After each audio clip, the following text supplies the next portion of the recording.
Donc pour mettre en page votre tableau Excel, il faut d'abord savoir que le tableau brut tel qu'il se présente ici ne va pas être celui que vous allez retrouver sur votre imprimante.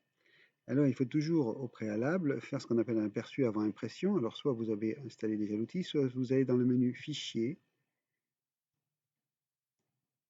Imprimer, et vous allez voir votre document apparaître ici. Alors vous voyez déjà que première constatation, vous n'avez aucune bordure. Et deuxième constatation, si vous regardez en bas de l'écran, vous apercevez que ce document va s'étaler sur 2 pages, ce qui n'est pas nécessairement ce que vous souhaitez. Alors, sur cette page d'aperçu, vous pouvez déjà modifier un certain nombre de choses. Par exemple ici, modifier l'orientation, qui est de portrait par défaut, en une orientation par paysage. Cette orientation en paysage va vous permettre de visionner votre tableau de façon horizontale. Mais vous voyez quand même qu'ici, on reste quand même sur 2 pages. Alors avant d'aller plus loin, on va revenir sur notre tableau, ici, et on va regarder, en fait, en bougeant un petit peu la souris, que vous avez ici des pointillés qui sont apparus. Ces pointillés, en fait, qui n'apparaissaient pas au tout début de votre travail sur la feuille de calcul, représentent en fait la coupure de page. Alors pourquoi ils n'apparaissaient pas précédemment? Parce que Excel ne savait pas quel était votre choix entre une impression en portrait ou en paysage. Maintenant, il le sait, vous l'avez défini. Vous pourrez la changer, bien entendu, mais pour l'instant, il l'a défini comme une orientation paysage, et donc il a défini les limites de page. Ces limites de page, vous en avez bien entendu verticalement, mais aussi horizontalement. Ça va vous aider dans la conception de votre tableau. Alors on va déjà, pour y voir plus clair, mettre des bordures à ce tableau, donc je vais le sélectionner ici, et je vais aller dans l'outil bordure, ici, pour mettre des bordures de partout, bien entendu, on peut ensuite faire différemment. Rapidement, on sélectionne la ligne de titre, on va la centrer. Elle est déjà centrée horizontalement et verticalement. On va peut-être même mettre une petite couleur de fond légère et de mettre les caractères en gras. Déjà, si on retourne dans l'aperçu avant impression, on va voir que notre tableau a déjà meilleure mine. Mais il est toujours sur 2 pages ici. Donc on va aller compléter cette mise en page et on va aller voir toutes les options qui nous sont proposées. Alors on peut descendre ici, vous avez en bas, ici en bas des options, tout en bas, le petit bouton mise en page, mais on peut y accéder également, vous voyez qu'on est en page 2, on peut y également revenir sur notre tableau et aller ici dans le ruban mise en page.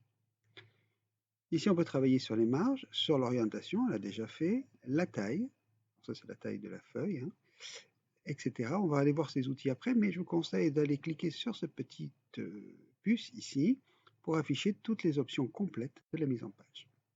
Première chose que l'on peut voir ici, c'est un onglet Page qui reprend l'orientation, portrait au paysage à volonté. Là, on a une option qui est très intéressante, réduire ou agrandir. Par défaut, votre page s'imprime à 100% de sa valeur. On peut, si le tableau est petit, on peut ici le grossir ou le diminuer à volonté, voire même à l'ajuster à 1 page ou à 2 pages. Ah, c'est à vous de jouer un petit peu avec ça. Et ici, on a aussi le format de papier, généralement A4. Alors, cette option agrandir, réduire est intéressante parce que c'est inutile de travailler sur la taille des polices de caractères, sur la taille des colonnes de votre tableau. La mesure où votre tableau dépasse juste un tout petit peu de votre page, vous pouvez ici le réduire un petit peu, ou bien carrément demander un ajustement. Alors, vous rappelez-vous, si je vais dans l'aperçu ici, je retourne dans l'aperçu, on revient ici et on s'aperçoit que notre tableau tient sur 2 pages. Et si je vais sur la page 2, je vois ici qu'il y a 2 colonnes qui dépassent. Alors je vais revenir sur ma mise en page. Je pourrais effectivement choisir de réduire les colonnes, la taille de police, etc. Mais je peux aussi demander à ce que le tableau soit ajusté sur une seule page. On va revenir dans l'aperçu. Et ça y est, votre tableau, sans que vous n'ayez rien d'autre à faire, va tenir sur une seule page. On revient encore une fois. Et on va supprimer cette notion de tenir sur une seule page. On va revenir à 100%. Vous voyez, il a mis par défaut 88%, qui est la taille qui nous permet de tenir sur une seule page. On va rester comme ça. Votre tableau peut comporter plusieurs pages. Alors ici, le tableau, il tient sur une page déjà, hein. Alors, je vais vous montrer aussi des options qui permettent de couper à l'endroit où vous le souhaitez. Donc, si je reviens ici et que j'enlève, je remets une taille à 100%, donc mon tableau va couper ici, en colonne, dans cette colonne-là. On voit le pointillé. Si moi je veux faire une coupure à la fin juin, par exemple, eh bien, je vais me positionner sur la colonne suivante, juillet. Je vais la sélectionner en entier et je vais aller ici, toujours dans le ruban mise en page, sur saut de page. Et je vais choisir d'insérer un saut de page. La coupure ici, alors, elle vient de s'imposer entre juin et juillet. Si maintenant je retourne dans l'aperçu, on va voir qu'ici la première page elle va jusqu'à juin et la deuxième à partir de juillet. Cette coupure est intéressante, c'est vous qui décidez à l'endroit où vous allez couper votre tableau, que ce soit horizontalement ou verticalement. Mais il y a un petit inconvénient ici, c'est qu'on ne retrouve pas les en-têtes de lignes. Alors on va revenir encore une fois. Moi ce que j'aurais aimé, c'est que je retrouve cette ligne ici, à la fois sur la page 1 mais aussi sur la page 2 devant la colonne de juillet. C'est possible. C'est possible. On va aller ici on va sélectionner imprimer les titres. Voilà. Et là, vous voyez, il y a marqué ligne à répéter en haut et colonne à répéter à gauche. Alors, les lignes à répéter en haut, ça aurait pu être intéressant de répéter la ligne janvier, février, mars, avril jusqu'à décembre si votre tableau comportait plusieurs pages. Hein, c'est-à-dire que la liste ici des villes était beaucoup plus longue. Ici, on va faire la même manipulation, mais pour les colonnes de gauche. Et il me demande quelle est la colonne qui est à répéter à gauche. Je vais cliquer sur la colonne A. Voilà, il me dit de A à A et je dis OK. Avant de faire OK, je vais faire un petit aperçu et vous allez voir ce qui va se passer. Donc ici, dans l'aperçu, on est en page 1, on a la liste des villes et les 6 mois. Si je vais en page 2, j'ai la liste des villes aussi qui apparaît et on démarre à juillet. Donc une fonctionnalité très intéressante aussi, sachant qu'on peut mettre en tête de lignes ou de colonnes plusieurs colonnes. Hein. On peut mettre les deux premières ou les deux premières colonnes, les deux premières lignes, etc.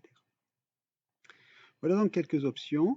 Il y en a d'autres. Si je reviens sur la mise en page ici, on va passer à l'onglet marge. Intéressant aussi dans l'onglet marge de jouer sur les marges, ce qui vous aidera à rentrer dans une seule page un tableau un peu grand. Donc on peut jouer sur la marge du haut, du bas, gauche et droite. Et aussi vous avez ici des options de centrage horizontal et vertical. Vous allez voir la différence dans l'aperçu. Ici mon tableau, il est centré par rapport à la page, alors que tout à l'heure il était coincé à haut à gauche. Cette fonctionnalité est intéressante parce qu'elle vous permet de construire quand même votre tableau en démarrant de la cellule A1. Inutile de réfléchir s'il faut que je démarre de la colonne B ou de la ligne 5 pour que mon tableau soit centré. Cette option permet de le centrer automatiquement dans la page. Enfin, encore un onglet ici. On va pouvoir mettre un en-tête personnalisé ou un pied de page. Si je clique dans cette zone en-tête personnalisée, on peut mettre un commentaire à gauche, au centre ou à droite du haut de la page, puisqu'on est dans l'en-tête. Ici, vous avez quelques onglets. Celui-ci qui correspond à la mise en forme de la police de caractère. Et puis, vous avez des insertions qui peuvent se mettre automatiquement. Le numéro de page, le nombre total de pages de votre tableau, ici la date, l'heure, le chemin du fichier avec son nom, ici le nom du fichier et ici le nom de la feuille, hein, c'est-à-dire le nom de l'onglet si vous préférez, si vous l'avez changé. Et on peut aussi insérer une image.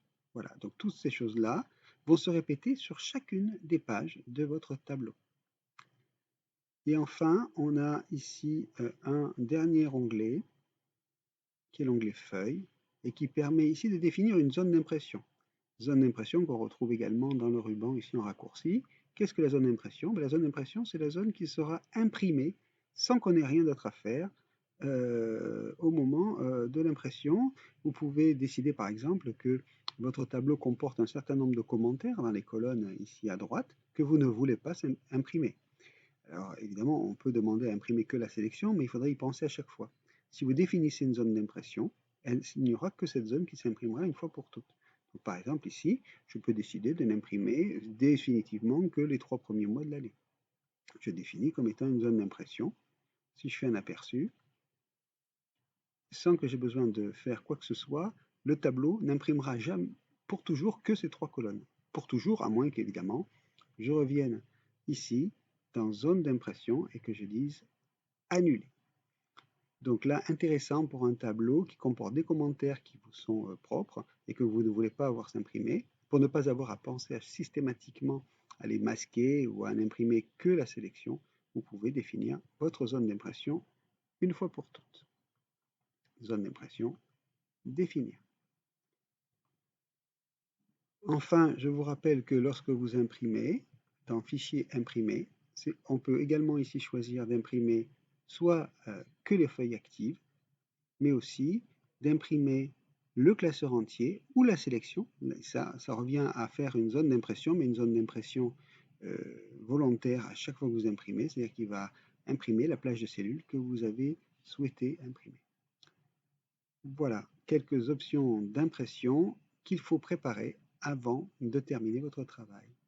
Cette vidéo est à présent terminée. Je vous remercie.